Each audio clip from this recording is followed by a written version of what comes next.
My name is Dennis Khoo, and I'm a managing director, and I'm responsible for the Tomorrow Digital Bank. Basically, my team and I have been working non-stop on building a digital bank throughout Southeast Asia for the past 3 years. Fundamentally, a lot of people, it's hard to grasp the concept of banking because banking is so fundamental to the modern economy. And banking is regulated because of its pivotal role in the economy. And because of that, I think that banking will always be around. It's just that the form and shape of banking will change. When banking was small and it has limited number of customers, mostly more wealthy customers, back in the days where banks were founded, you could get very good service because small group of clients, right, very selective, so you could get good service. As banking became mass market and as the global economy needed banking, it lost some of its personalized touch. It was not possible, especially when you're based on human processes, setting up branch. It became costly to give personalized service. But in the new era where every single person has a branch, a digital branch in their pocket, with the advent of very low cost telecommunications, I think those bottlenecks are removed.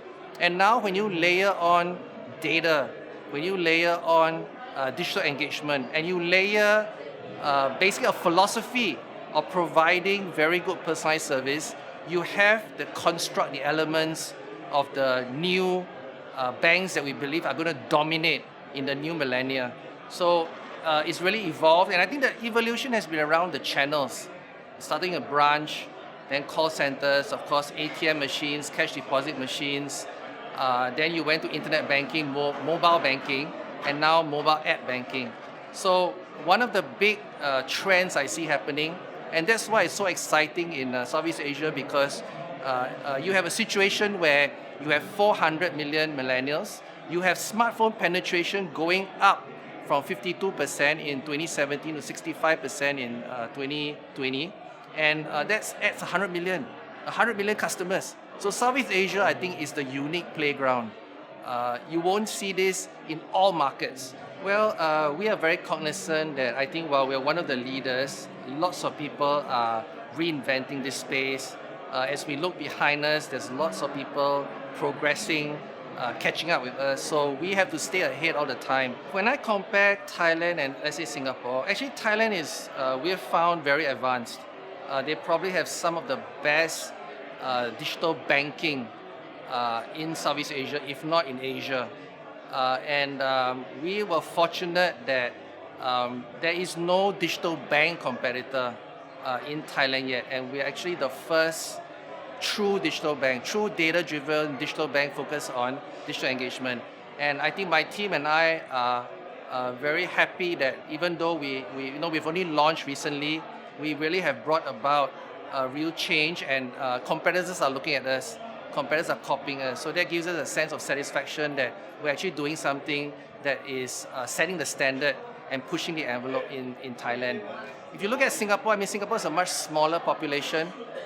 So the question is, do you have the long-term ability to see this through? Because one of the things that I think for UOB that's unique is that we have the ability to see the long-term picture and to ride through the period where your investments initially may not be yielding as much. But over time, because this is a very long-term business, right? Over time, if we are serving the core of society, we are serving the millennials will grow. Their incomes will grow. And I think one of the challenges in this industry is that if you have a small population, and because banking is so pivotal to the economy, to the government, you need to have stringent rules that are up to mark. You need to have governance. So all this adds to the cost of building a digital bank. So I believe you really need to really have the long-term view and the deep pockets to see it through. And not every company is going to have that long-term view of things. We're always on the lookout for a particular group of fintechs that operate in what we call the digital engagement space. Those are fintechs that use data to drive insights, and we believe that that's a very important chain of events that happens in banking. You acquire customers, they transact, When you transact, you generate data. With data, you can create insights. With insights, you can engage customers. And engage customers buy more products from you. They transact more, creating a virtuous cycle where data improves engagement. And that's what we're after. And we call this ATGIE: acquire, transact, generate data, insight, and engagement. And that's the business model of the new data-driven digital bank. It is very important to keep in mind that there are societal implications in everything we do. Because I think humans are finding out that if we all just look after ourselves, then the whole world suffers. So this is going to be a very big theme going forward, right?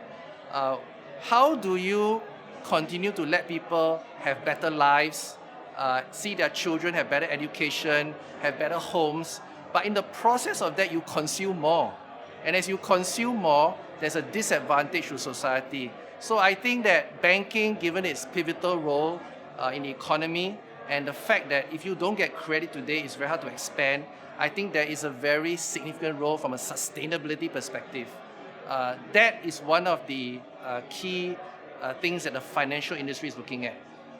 But if you also look at the fact that we can bring changed lives, we can better people's lives through credit, I think that's also a very important consideration. So I think both are pivotal and both are challenges that the industry needs to live up to. I think definitely what we'll see is banking made available to a lot more customers. And that's important because with banking, with access to credit, people can do more. They can improve their lives, they can build their businesses, they can become more productive. So I think those are very important developmental objectives for Southeast Asia. Because as I mentioned, right, there's still so many people that don't have a bank.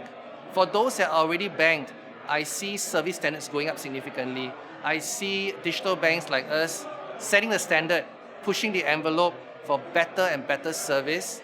And I think that's how we win customers, that's how we continue to stay ahead, and that's how we earn our keep. So I think lots of exciting things ahead.